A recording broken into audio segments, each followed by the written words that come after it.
बात करें milk and milk production की ट्रांसपोर्टेशन की वीडियो में है ना। तो व्हीकल शुड बी यूज। सबसे पहली जो चीज ये है कि जो भी हमारे ट्रांसपोर्ट जो ट्रांसपोर्ट हम यूज कर रहे हैं फूड के लिए, खासतौर पे हम डेयरी के जो प्रोडक्ट्स यूज कर रहे हैं वहाँ लेके आने जाने के लिए या रॉ मिल्क लेके आने के लिए, हमारे पास दो ही तरह के होते हैं कि एक तो रॉ मिल्क को हम लेके आते हैं, मिल्क को रॉ मिल्क, और दूसरा हम फिनिश प्रोडक्ट को।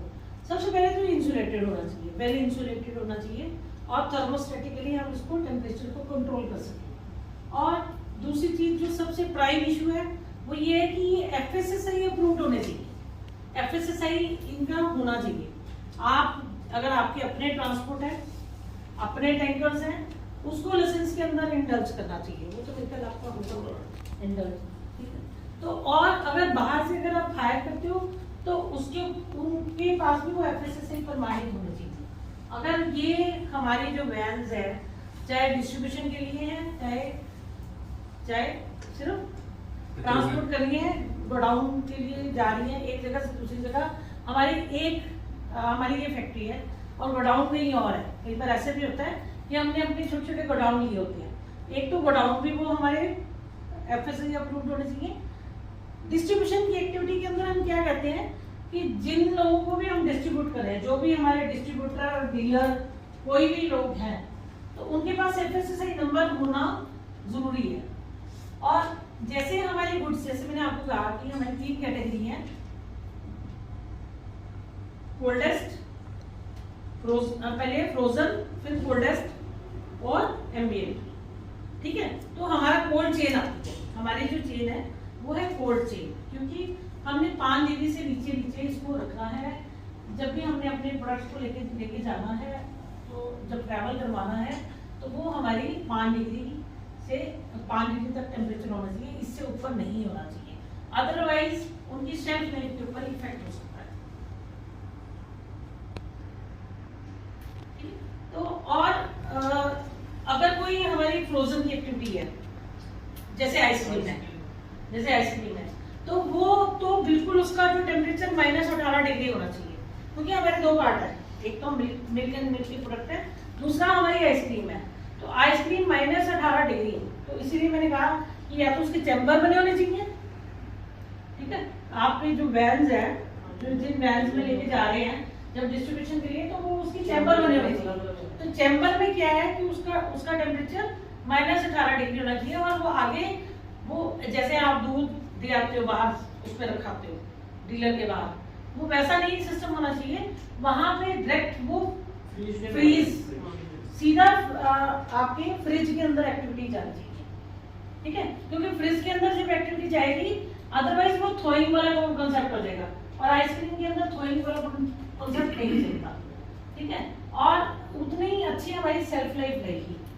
और इन केस कोई प्रॉब्लम हो जाती है, जैसे अभी इन दिनों हमारे यहाँ फ्लड आया, ठीक है, या कोई और टेररिज्म एक्टिविटी हो जाती है, या गाड़ी हमारी खराब हो जाती है, पंचर हो जाती है, ठीक है, उस टाइम के अंदर हमारा एक बैकअप प्लान जरूर होना चाहिए। बैकअप प्लान के अंदर क्यों होना चाहिए?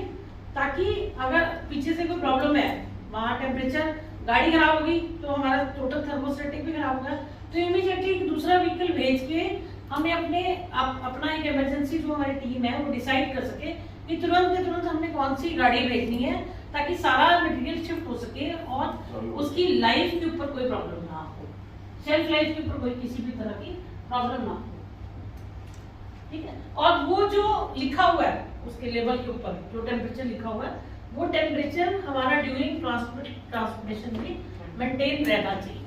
और जब जिसकी भी हम बिलिंग करते हैं, जिस भी FBO की बिलिंग करते हैं, जो भी डीलर डिस्ट्रीब्यूटर है, उसकी जिसकी भी बिलिंग करते हैं, उसका FSSAI नंबर साथ में देना जरूरी है। और आपके बिल बुक के ऊपर भी आपका FSSAI नंबर लिखा होना मैंडेटरी है। मैं अगेन आपको कह रही हूँ, मैंडेटरी रेगुलेटरी एक ही बात है, मतलब इसके अंदर अगर ऐसा कुछ नहीं रहता तो इसकी जिम्मेवारी आपकी बनती है, ठीक है। तो FSSAI का बिल इनवॉइस के ऊपर आपका FSSAI नंबर, और जिसको आप दे रहे हो उसका भी FSSAI नंबर जरूर होना चाहिए। अगर जिनके नहीं है तो आपको खुद को करवाने पड़ेंगे। ये कोल्ड चेन मैनेजमेंट हमने दिखाई कि फॉर्म से आया।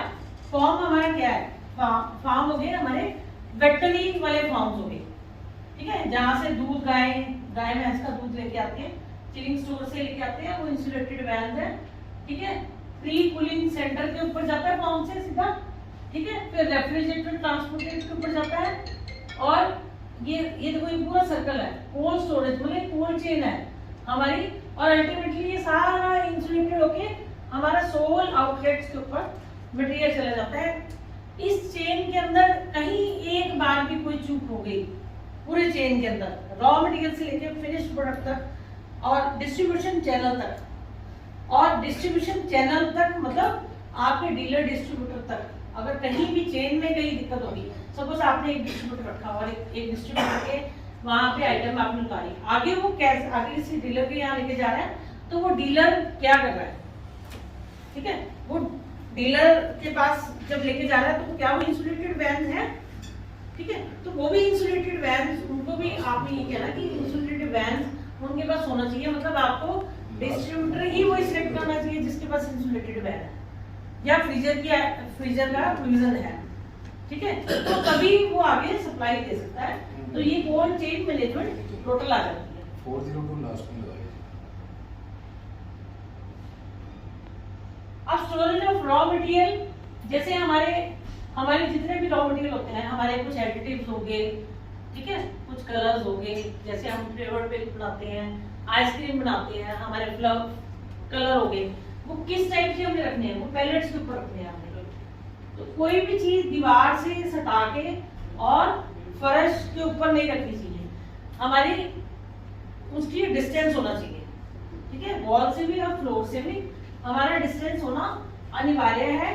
उसका जो स्टैकिंग है प्रॉपर्ली, ये देखो जी, ये this is the right methodology कि ये इसके बीच में हम आ जाके घूम सकें, क्योंकि इसके अंदर जो हमारा मेथड लगता है वो है FI FE FO, मतलब first in first expiry first out, ठीक है। कई बार क्या होता है कि हमने अगस्त में एक चीज ली, उसकी शेल्फ लाइफ लंबी होती है, और दूसरी चीज हमने सितंबर में ली, और सितंबर की जो शेल्फ लाइफ है वो जल्दी आ जाती है। तो सबसे पहले हम जो फर्स्ट एक्सपायरी वाली चीज है हम उसको यूज करेंगे, अदरवाइज अगर हम फूड की आइटम में नहीं जाते तो जो दूसरी प्रोडक्ट्स होते हैं वो हमारे फीफो के मेथड से चलते हैं, फर्स्ट इन फर्स्ट आउट। लेकिन जो हमारा फूड की आइटम है उसमें first in first expiry first out उसके ऊपर चलता है हमारा, और ये सारी की सारी चीजें हमें अपने डीलर डिस्ट्रीब्यूटर को भी बतानी चाहिए कि हमारा जो स्टोरेज कंडीशन है वो किस टाइप से होनी चाहिए। ये मैंने आपको बताया ना, FI FO FE FO, first expired first out, ठीक है, दोनों में से whichever is जो चीज जिस मटेरियल के साथ यूज हो रही है उसको हम करेंगे use. Good standard operating procedure क्या कहते हैं, हम ये छोटी सी एक्टिविटी कर लेते हैं। Good standard